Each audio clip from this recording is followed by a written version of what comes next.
Welcome back to another episode of Anxiety Chats. Today we are joined by Vic, a speech and language therapist who struggles with health anxiety, fibromyalgia and OCD. I never know how to say fibromyalgia, is that right? Yeah, that's right. How are you today, Vic? I'm good. I've had a good day at work. I've eaten a lot of food today, so I'm feeling full and satisfied and very conscious that my dog's probably about to bark. But other than that, I'm good. I have watched lots of your content online for quite a while. Your Instagram is Spilling the Anxiety while you sip a cup of tea right now. Yeah. Very good name. Really enjoy it. And I've not seen you talk as much about fibromyalgia. And it's something that I struggle with chronic fatigue. So, but I get a lot of pain alongside the chronic fatigue. So, Yeah. God knows what it is, but it's sore. Yeah. And I kind of think that it's probably related to my anxiety. Do you think that your fibromyalgia is related to mental health, or do you think it's two separate things? That's a really difficult question and something that I have a constant conversation with myself and others about. So it was like probably nearly 3 years ago that I sort of started the process of getting a diagnosis, because I was like, something's not right. This is really weird. I shouldn't be in this much pain with no functional cause of it. No biological organic cause of it. Because I just get these flare-ups of the most intense neck pain or back pain, or my left leg was a really bad one. So it felt like there was a tight band around my knee. And I get these shooting pains, but nothing would ease it and there was no cause for it. So I was just like, this is really weird. Something's not right. So I did a lot of research, and the thing that kept coming up was fibromyalgia. And then I was like, I'm not sure about this. It seems like because I follow people on my account that have that, and they seemed very different to what I had. So I was kind of like, oh, mine's not as severe as that, so maybe it's not that.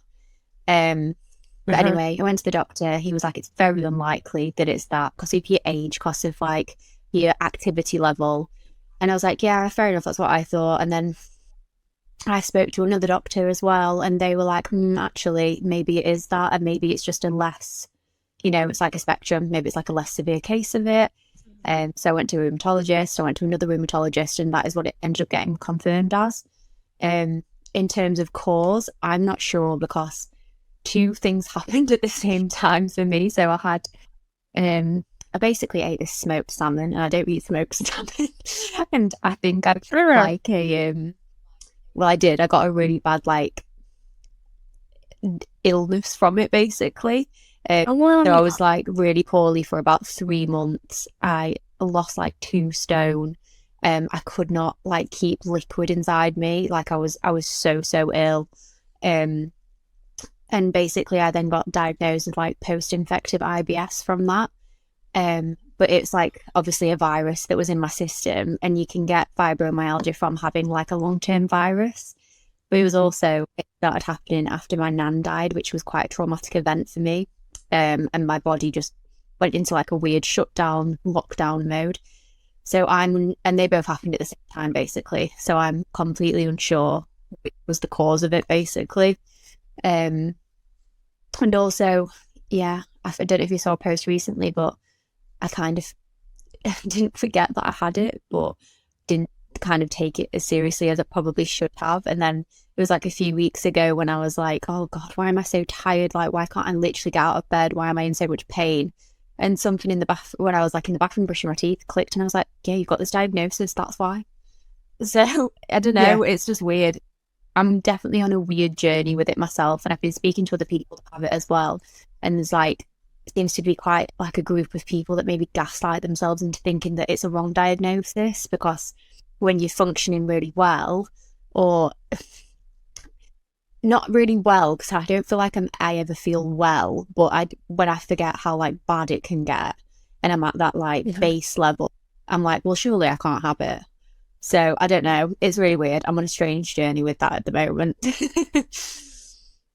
100%. I'm the exact same. I'm always if I have a day where I'm high pain, especially pain, because it's not much you can really do, and the fatigue that comes with it, and it just feels like this, in those scenarios, feels like this can't just be a chronic pain thing. This has to be something more serious. Yeah. And then when you don't have any Yeah. symptoms, you're like, I think I just made it all up. And it was all in my head. Literally, it's so confusing. And I don't think it helps the perception of stuff like that as well. Like, people are so dismissive and like very quick to be like, oh, just get on with it. It's not real. Like, I work in obviously like the medical field, and the dismissiveness I have about it, like, it's not like I don't disclose it to my colleagues or anything, but like, it's, yeah, I've heard a lot of people, especially when I was on placements, say that, it's not real, essentially. So not great really when you've got medical professionals saying that. It's really not. It's really, really not, because they're the people that, well, it's kind of quite common, isn't it? Like, people that we expect to be able to take care of us and understand us and show us compassion at least. Yeah. I mean, can be the people that don't get it. I'm very lucky in the team that I work in now. Like, they're so lovely, and like only a few people know that that's what I have anyway. But it's just like a really accommodating team, really supportive. Like, if you ever need any sort of like adapted needs, adapted stuff, like, they would be so on it and so good. But yeah, past placements in different parts of the country, not great. And you mentioned just now that you work in the medical field, and is it in stroke, people that have had strokes, is that right? No, so I work in mental health and autism and learning disability. And what's that like, with mental health? What's it like working in that field alongside your own personal mental health? I think it's like, I think I've got a good insight because I can understand, like, I'm very compassionate and empathetic about situations that maybe people that haven't experienced it themselves wouldn't be, or they've got that sort of less of an insider knowledge. But like, I'm very much like a big believer in, if you haven't experienced something, you can't fully understand it. Like, you can try, but unless you fully, like, if you've never had a panic attack or something, you don't know what it feels like. So you can't really understand how that person's feeling. So yeah, I think it gives me a good grounding, basically. But yeah, I really enjoy it. It's really nice. It doesn't stress me out, actually, as well. And I thought going into it, I was like, oh God, I'm going to take everything home with me. I'm going to get like super anxious about other people's things. But that hasn't happened. And I'm not sure how or why it hasn't happened, but it hasn't. And I just think it's because of the team I work in. Like, it's just more than I could. 100%. Like, I think people, obviously I run this podcast, and at first I was kind of like, talking about anxiety all the time and being around anxiety all the time, will that make me anxious? But it's totally done the opposite. And meeting so many women that are class. Every single woman that's been on here are beautiful, like, brave, amazing women that have anxiety. And like, it's totally not done what I thought it would do. It's been like really, really nice, and actually made me feel like, oh, I'm not absolute weirdo. Like, this is not like, it's normal. Like, it's ours. Even if it's not normal, it's totally okay to experience this. And you mentioned you've experienced panic attacks. Yeah. How is it that you deal with them? Do you still experience them now? Yeah, I have them like really randomly now. Like, I know they're quite random anyway, but they're a lot less frequent than they ever have been in my life. I can't even remember the last time I had one. Maybe it was like 2 months ago or something now. But yeah, I've gone through stages where it's like 5 times a day, 10 times a day, once a week, once a month. Like, it really has varied. But managing them, I think I got to a point where I was like, stop fighting it, just ride it out. Like, something that always used to help me was setting a timer. So mine typically used to, if it was just a standard panic attack, they'd be about half an hour. So I'd set a timer, and I'd like, if it was one where I could, I'd like play Candy Crush for half an hour and just focus on my breathing and not like just aimlessly do something. Also, rubbing ice on my face really helps me. So I've got like one of those things, it's like a little block that you get off Amazon. It's in like a silicone thing. So like, rubbing ice on my face is something that I find really helpful. My partner's recently showed me like tapping, which I wasn't into. I've not really done before. And that seems to have helped as well. But yeah, I think not fighting it is like the biggest thing I've learned. Like, ride the wave, as awful as it is, and it'll go quicker, basically. It will, and it also gives you some control back, I think. Like, I'm at the stage of just learning about riding it out. And Yeah. it feel like, I think I'm in that horrible bit where you've just realized you're going to have to just sit with it and you can't Yeah. like fight it off. And you're like, are you kidding me? You're Yeah. expecting me to just sit there and pretend nothing's happening. Yeah. But I think also like acknowledging it and being like, this is a panic attack. You are okay. It will be okay. Helps. And I feel like the past few times it's happened, I've not had that immediate like, oh shit, I'm having a stroke, I'm having a heart attack. Like that seems to have like subsided a little bit. It seems to be, no, this is a panic attack. Like, go with it. But that's taken quite a long time to get to that point. Yeah.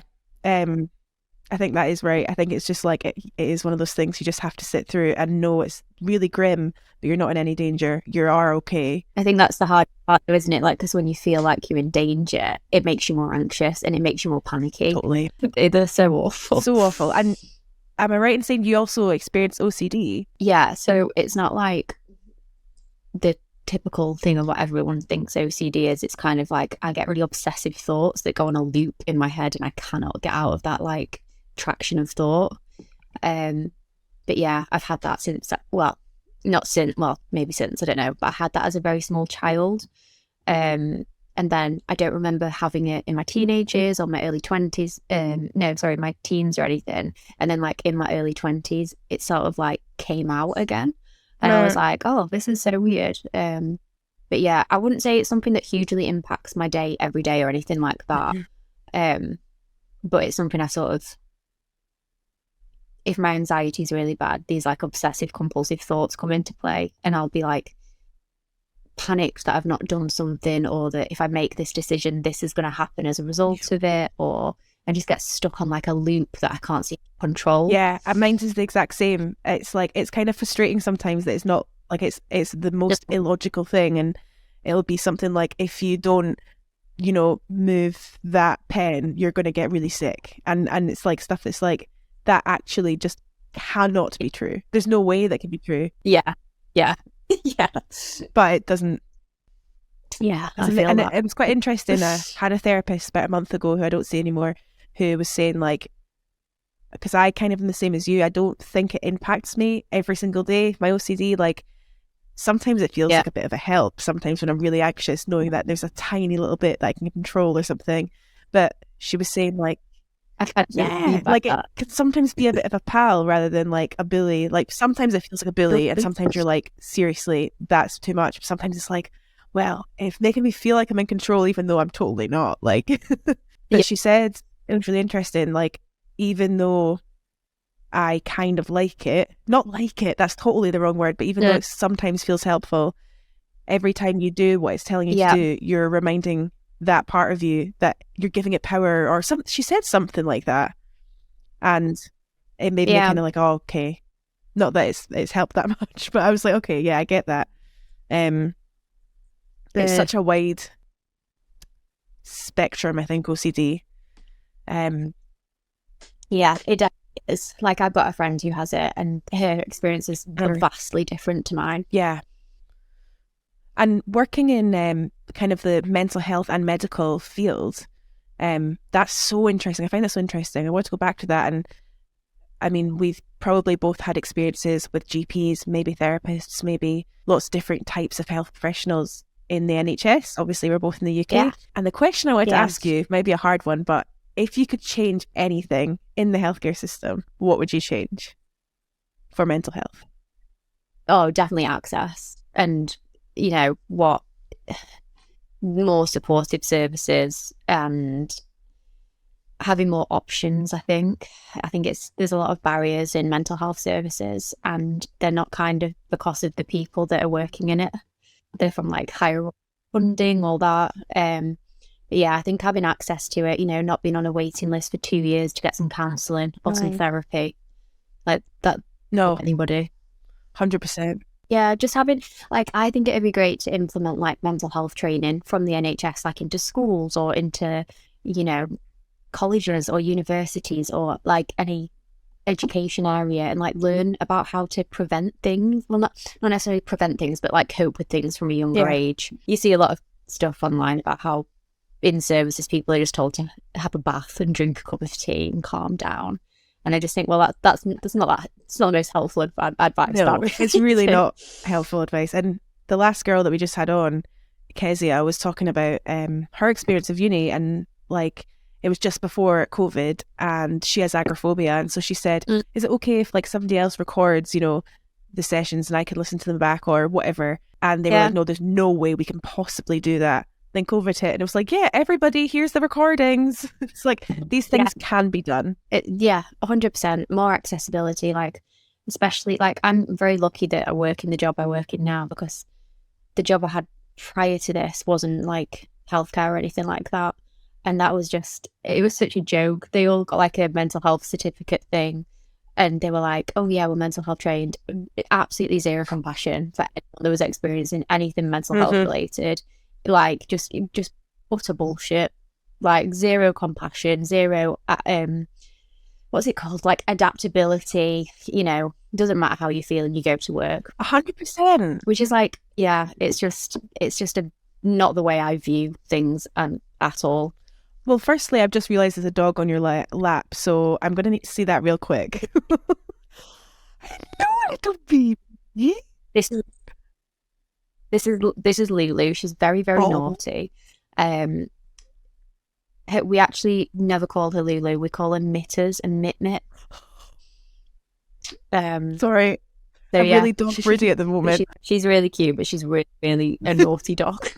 Oh, she's so beautiful. That must help too. With like, my cat is literally just, really unfortunately for her, is just my therapist.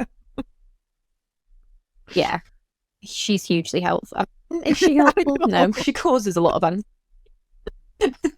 but no, she is lovely. But that conversation we're just having, there's like, it's hard because, you know, there's been things that have happened in the media, like things like Caroline Flack, like committing suicide, somebody that was in the media that was like really big. She was a big presenter, presented Love Island, if you didn't know.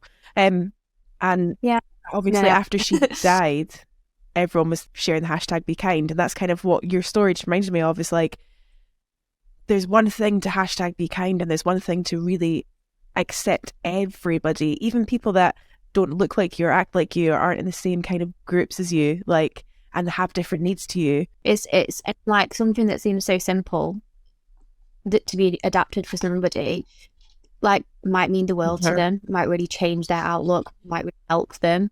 And to other people, they would never need it, so it wouldn't even be a consideration. But, you know, everyone is so different. There's not one person fits all adaptabilities and stuff. But I think it depends the line of working as well. If it's like a corporate, you just like a little rat on a machine, getting things done, keeping the business floating. They don't care. They literally don't care. They'll say they do, the qualifications, they'll get the certificates, but they don't care. You are literally just an employee to them. And I was pretty nervous going into working for the NHS because of, you know, everything that people say, like you see on TikTok constantly, all these nurses that are quitting, how like overstretched everything is. I mean, don't get me wrong, it's stressful, but it's just compassionate. It's lovely. Like the team, honestly, I can't, like, the team I work in is just so nice. Everyone's so kind, and yeah, it's just comfortable, nice place to be, especially when you have like things that you struggle with, like to work in a team where they accommodate that. It doesn't happen very often.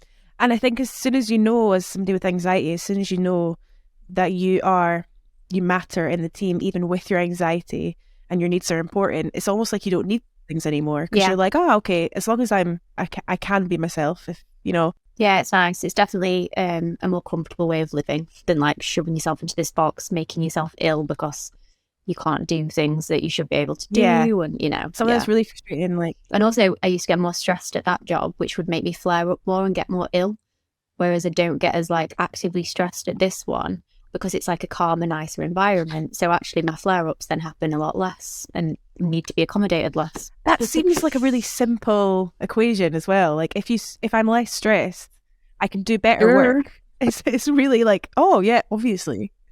Yep. My partner works in Standard Life, and should I say that? My partner works in a corporation, which means that but they are aware of mental health. They're trying to fight mental health, but with things like one day every 6 months they'll do a yoga class where you have to also then make up the hours Perfect. after work.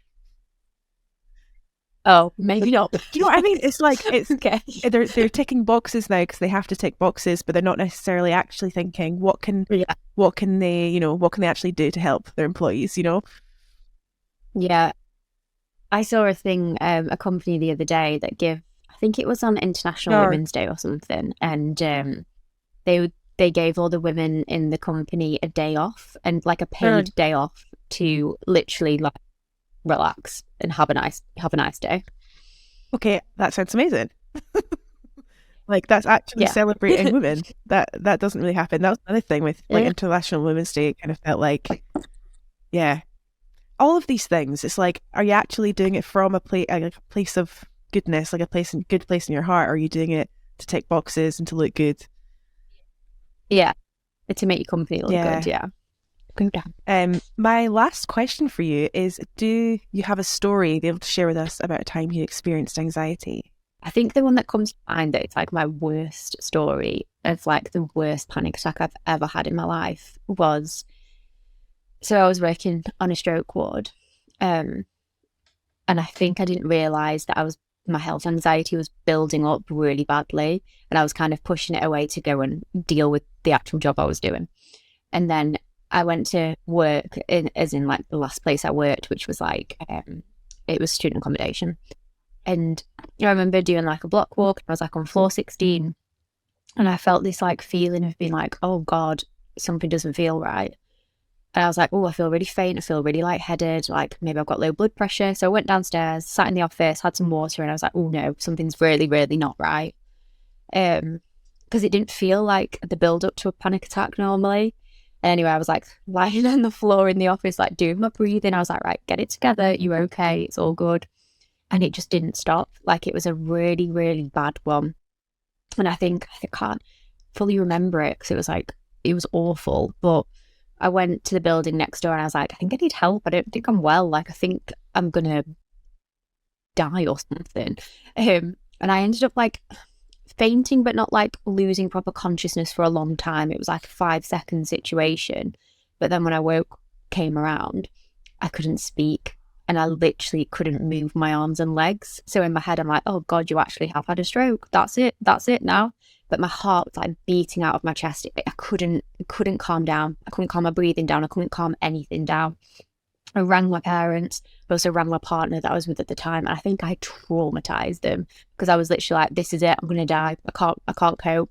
I can't breathe. I don't know what's wrong with me. I'm having a stroke. And I feel really bad for that now but I was so like frantic and irrational. And like, yeah, it was just weird. I've never lost speech like that before. I've never lost like the ability to move my limbs like that before. And that was like a real sort of turning point for me in paying more attention to who I surround myself with and the things that I do essentially in my life. And yeah, basically taking care of myself. I ended up having an ambulance called, which is really embarrassing, but other people were concerned as well. Yeah. Yeah, went to hospital. But then in the ambulance, the thing is, they're like, oh, we can't tell if you've had a heart attack or not. And I was like, oh God, that makes me feel worse. But, and it was a panic attack. This is the But thing. this happens not very often, but it happens. So I was like, at least I'm not the only person that's wasted ambulance time like that. But in a sense, it wasn't wasted because it was like kind of like a confirmation at the same time. But yeah, it was a real sort of marker of when I wanted to really improve things, that because I was like, I can't ever have a panic attack like that again. Like that was one of the worst things I've ever experienced. It sounds like so traumatic for you. Like I've totally been there with panic attacks that just feel like there's no way that was a panic attack. And also, see when doctors say things like it's just anxiety, that is not just anxiety. Yeah. Anxiety as an entity is absolutely brutal. It can be something else. Yeah. Like you'd rather anything else than a panic attack sometimes. And you saying like that was kind of like a moment where you were like, I need to look after myself. Was there like things after that kicked into place that you were like, what did you do to start looking after yourself? I think I ended up working less shifts, and then I also ended up quitting that job because it was making me miserable. Like my anxiety was really peaking because of that job and because of the way I was spoken to, like things I was asked to do that were within my job role. just yeah, not nice vibes. I also stopped drinking for a period of time and then picked that back up because anxiety makes you want to drink. But I'm very much on kind of like a sober journey now, and I'm finding that is really, really helping. As much as I hate to admit it, it is helping. But yeah, I think, I don't know, I just started being more consciously aware of things. That's what I think, it was like a shift that happened, and then slowly and slowly, like, things got implemented that have started making changes, like quite drastic ones, really.